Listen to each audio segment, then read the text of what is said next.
新闻界一块是，因提醒图大家对关心嘅系才在去学生嘅图书嘅情况。高雄甲县小那国小本单系有78个学生嘅，不过88岁在系大走咧一半以上嘅学生嘅，高然也买到乃10对度。剩下嚟26个学生嘅，本安排去到甲县国小咧图书哦，其中也包含了3个从国小4年生嘅学生嘅。第一排离开阿妹就系去到李福下，有10公里安然嘅新高然对上课哦。面对安上所嘅新环境，了到学生嘅独摸交际，展现出嘅系动土力嘅一面。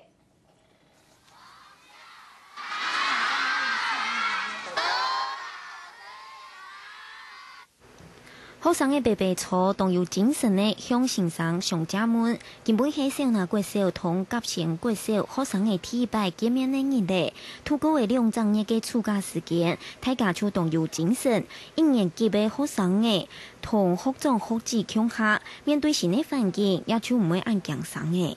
来到甲县国小1年中班的教师，今年小那国小我有3名生力军，就系1年级的学生嘅来到亚维图书，至少会拖半年以上的时间。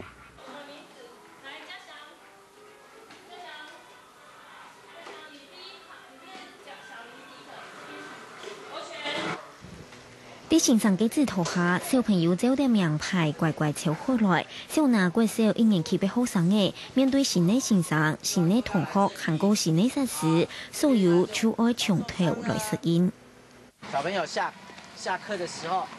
下课的时候可以到这边来玩，